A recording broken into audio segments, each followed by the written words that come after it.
zombie sleepwalker. So are you living life like you're on fire, or are you sitting on a park bench wondering what it's like to be a pigeon? Is everything a magnificent miracle, or is everything a monotonous infinity loop? Reliving the same dull day you had yesterday, over and over and over and over and over and over and over and over and over and over and over and over again. So here are some signs that you're sleepwalking.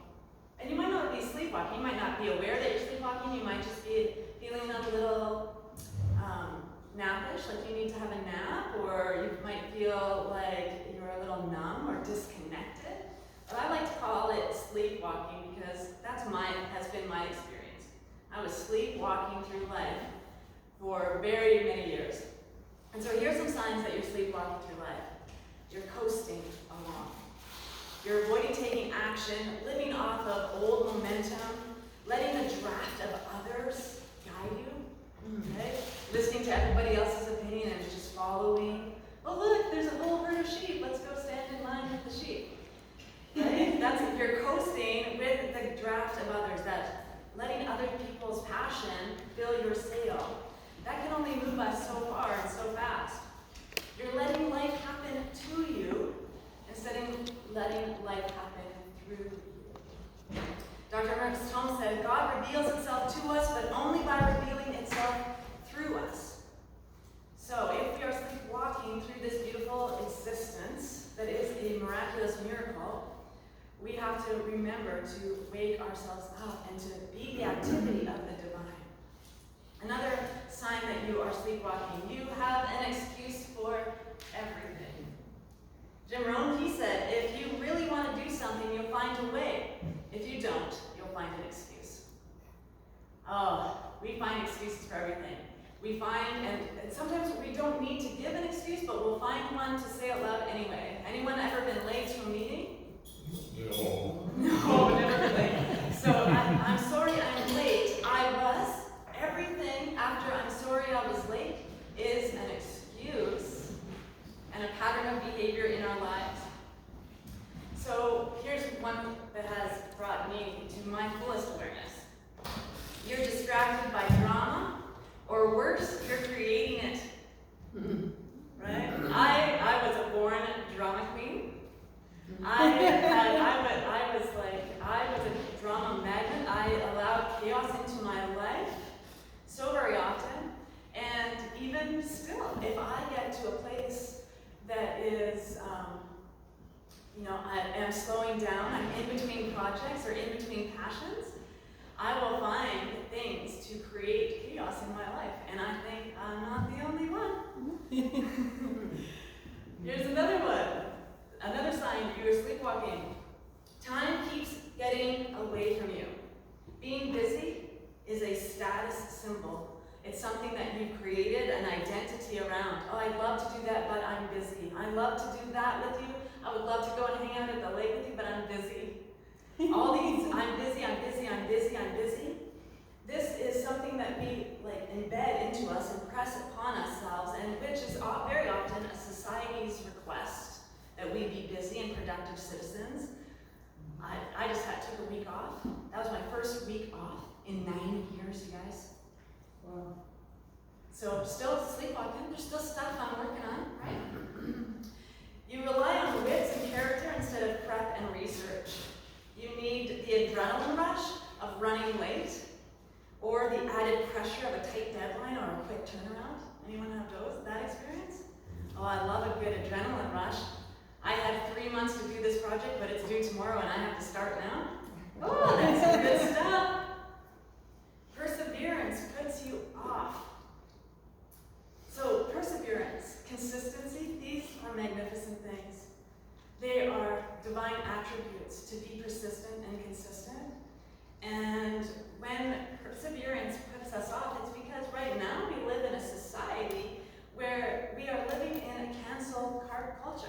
If we give something 3 seconds of our time and we scroll on by, right? We cancel things. We have a single use and throwaway experience. It reminds me of this, I watch Parks and Rec. Have you ever seen Parks and Recreation? There's this character His name is Justin. He was on for just a few episodes. But he was this soul who was recognizing it was everybody else's story that he was reiterating. He wasn't someone who was committed to being in relationship. He wasn't someone who was committed to being involved in a serious way. He would have stories after stories after stories. And so in that way, we're just jumping from moment to moment to moment and not really being present for what is before us. And the last sign that you might be sleepwalking, you might be needing a nap or needing to wake up from a nap. You don't know the power and potential that lies within you. You're possibly even afraid to succeed, knowing that if you succeed at something, you'll have to give more of yourself, increasing people's expectations and maybe even causing disappointment. We sometimes lead people on, we fabricate, and we withhold because we don't realize and awaken to that fullest expression of power and potential that is within us. So what is blocking your passion from igniting your soul? My blocks have been absolute boredom. Have you ever felt so bored that you thought you were going to crawl out of your own skin? I've had experiences like that. My blocks have been boredom, depression, physical and mental angst, and even spiritual crises. So alluding to that time of sleepwalking in my life, it was about 20 plus years of my life. Before this teaching, I was everything that I just described to you.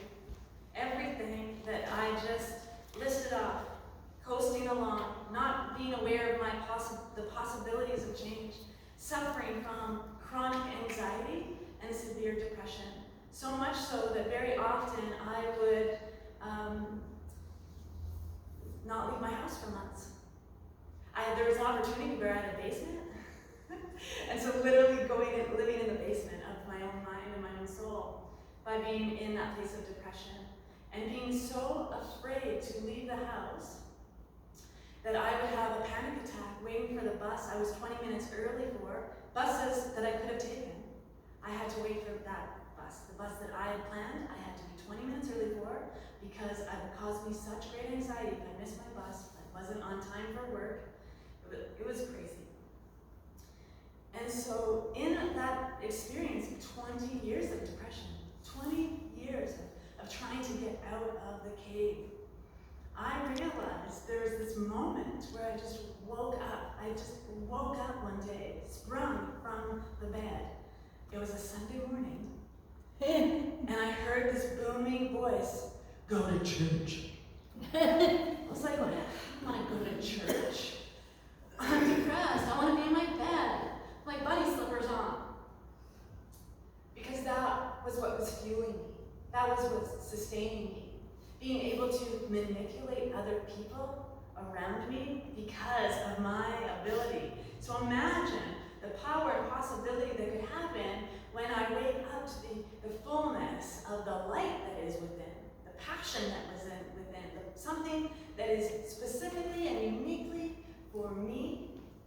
Just as there's something significantly and individualized in you, that is our embrace of who we really are and the passion and fire of our own soul.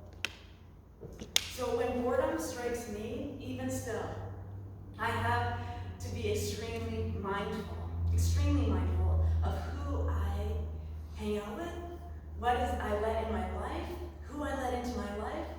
Is this the right reason, the right person, the right time? And getting to know all of that is the beautiful expression of this teaching in my life. So to finish that story, it wasn't a Science of Mind church I went to that day. I went to, it was a United Church, and I didn't feel welcome. I was like, why was this, what is mine to do today, going to that place? But still there was something in me that saw a bigger picture in that moment. What I was missing was community. What I was missing was those engagements and interactions with people I sat like a fly on the wall watching people hug and embrace, not knowing that I was worthy of love, not knowing I was worthy of that embrace, not knowing that I was worthy of anything outside of my dingy basement of my mind. And so making that shift, finding the signs of mind, finding this beautiful teaching, finding a Valley Road Church 17 years ago, 18 years ago. It's amazing. So when we don't have direction, when we don't know who we are, how do we fill our own sails? How do we know what to do next, where to go? We have to be willing to find out that information. And like I say so many times, it's an inside job. Every aspect of this life is an inside job. There is nothing outside of me. There is nothing outside of me. Of course, the miracles would say everything in this room has no meaning. The trees outside this window, they have no meaning. Everything that we give meaning to is coming from the perception and expression of that which is within us. So here we go. Here are some things we can think about, ponder upon this week, this month, this life, to awaken to the passion in your life and to find the purpose that directs you. Carl Jung, he said, the sole purpose of human existence is to kindle a light in the darkness of mere being. That's some deep stuff. We can sit with just that one thing and really dive in. The darkness of mere being. That's sleepwalking. That's the expression of not knowing the magnificence of who you are, the magnificent power and presence that lives inside of you, the divine indwelling spirit that ignites your soul. And so, our existence here is to find ourselves. What possibly else could we be here for? To bag groceries or pump people's gas? No.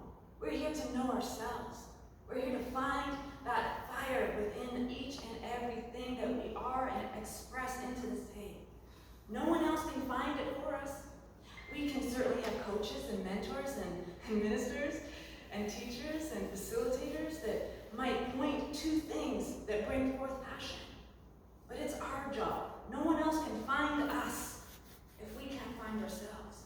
No one else can give us meaning, perceive our perceptions, or feel our feelings. No one else can make us anything. Think about that. No one else can make you be afraid. That is within us.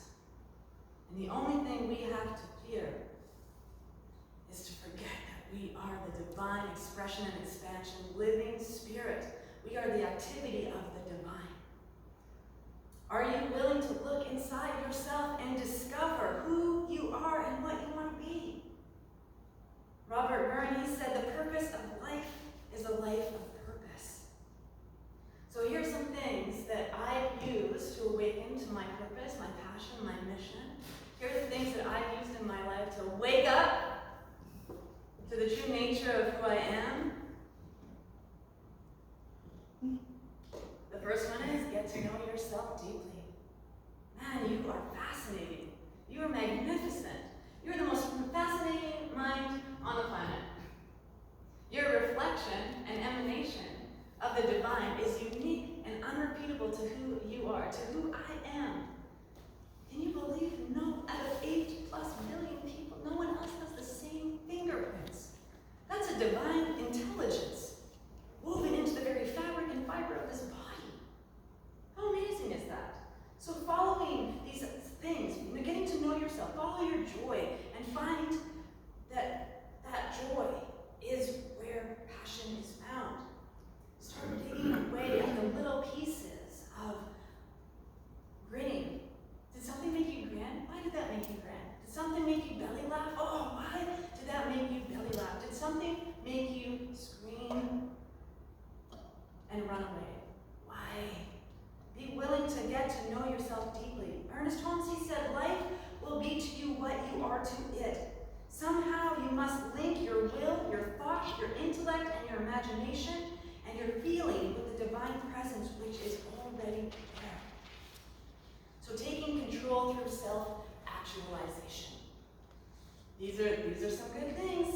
Practice mindfulness, right? Getting to know yourself, it takes practicing mindfulness. Actively seek opportunities for growth. I believe I'm not done growing. I know a lot of stuff. I'm way more awake than I was 3 years ago, and I'm certainly way more awake than I was 20 years ago. But I'm not enlightened because I wake up on the wrong side of the bed sometimes. There's still more for me to learn and grow. There's opinions I haven't heard and digested yet. So taking practice. Every day is a practice. How are you engaging with your life? Actively seeking opportunities for growth. Clarify your core values. Knowing who you are. This is the practice I do. This is the program I run. How to find your core values. Knowing your core values directs your life. Knowing what you value and what you don't value allows you to find yourself in a deeper, profound way. Discover and unravel what stokes your fire. What stokes your fire? Discover what you enjoy doing. So, radical joy is something big for me. Radical gratitude, radical joy, being a radical expression of life. And radical is that not just joy in all of the sweet stuff, but finding the joy in all the sticky stuff, in all the stumbles, in all the falling downs. Finding joy in every aspect of your life. Trying new things, letting go of the things you think you needed to hang on to. Diversify your life. Finding joy in everything that you do. Going for walks, sniffing the flowers, watching puppies, which I have the joy of doing right now, with a very lack of sleep. Because I was brave enough to get a puppy. Ooh. What was I thinking? I needed to learn something more. I needed to learn something more about myself. Being radically grateful. Radically grateful. That life is long and hard or short and sweet. It's our perception of it. So being radically grateful in the experience of this life, finding all of the things that bring you joy, diving deep into what expands you, ignites you. I do this by making a commitment. I have a lifelong commitment to being a student. The universe is my teacher.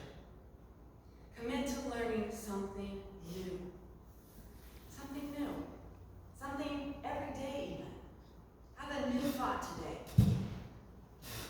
So, one of the great awakening tools is to learn how to be your own best friend. Being your own best friend. There is a lot of people in this world, and there's therefore a lot of people who are going to disappoint you, maybe hurt your feelings, maybe step on your toes, crumble your eggshells that you place around yourself. I know I have done all of that. So remember that you are the most interesting person. You are worthy to get to know. And so being your own best friend, how you treat your favorite people in the world is how you should treat your own soul, your own reflection. Knowing that you are the divine expression and experience, and that the things that you would do with other people that bring you joy, maybe try those new things with yourself. Find new activities of the cellular activity that is just for you. Steve Jobs, he said, your time is limited. Don't waste it living someone else's life. Don't be trapped by dogma, which is living the result of other people's thinking. Don't let the noise of others' opinions drown your own inner voice. And most important, have the courage to follow your heart and intuition. They somehow already know what you truly want to become. Everything else is secondary. So in that, spend your time savoring the moments. All of those things that are in your life that make your smile brighter.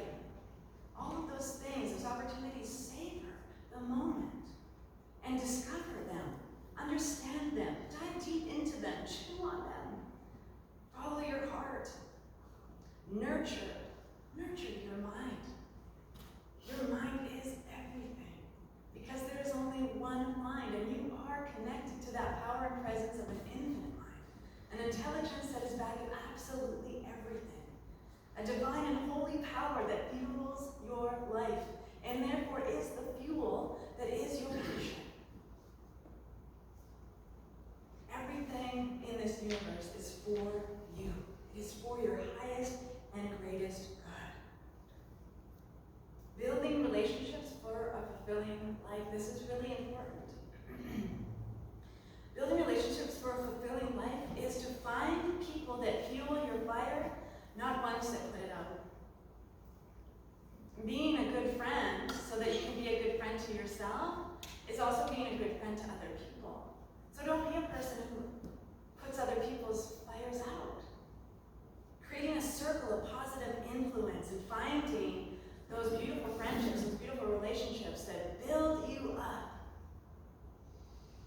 and that you are inspired to support when they're passionate, when you are seeing the passion and the purpose in others. Being that place to choose your circle wisely and to seek fulfilling experiences with other people.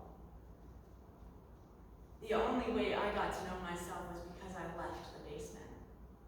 It's the only way I got to know myself. The only way I found out I was capable of change and growth. It's so easy to be a guru up the mountain and just... But when we're down the mountain, that's where life is living. That's where life is experiencing and expressing. Jim Rohn, he said, you are the average of the 5 people you spend the most time with. Think about the 5 people you spend the most time with right now. Are they passionate, inspired, motivational? Or are you hearing the same story about how they're stuck in their stuff over and over and over and over again? Are they sleepwalking while you're trying to dig yourself out of the hole? We cannot be with people who are in the hole if we're trying to get out. And so choosing our circles wisely is really important. And nothing happens overnight except a good night's sleep. Pre-puppy. The importance of patience in the pursuit of your passions, right? If perseverance scares you, keep going. Push through. If you're running a marathon to your passion and to a fulfilled life, and you're at mile 25, and your legs are burning, and your heart's on fire, and your lungs are burning, keep going. If it's what is yours to do, if it is igniting your fire, if it is fueling your soul, if it is bringing joy and peace and love and radiance to your life, keep on going. Stick with it. Persistency, consistency, and perseverance. Embrace the journey. This is the one life we get. Even if you believe in reincarnation, this is the life that we are aware of and present for right now. We don't need to dwell on future or past. Right here, right now, this is the journey. This is where life lives and breathes and has its being. This is the moment that infinite intelligence is expressing through you, uniquely and unrepeatably. You are an absolute magnificent expression. You are a miracle happening every single day you wake up. You are a miracle unfolding and enfolding upon the very nature of the divine.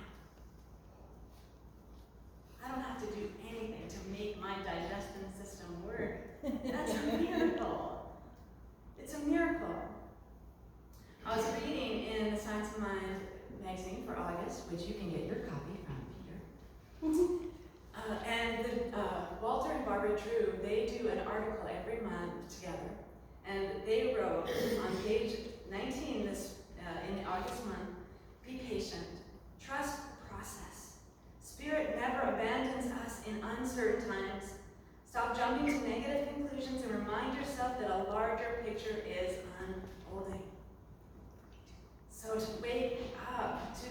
beautiful expression of who you are. You are that divine, unique expression. Spirit is unfolding through you, as you, with you, and for you. You are never alone in this journey.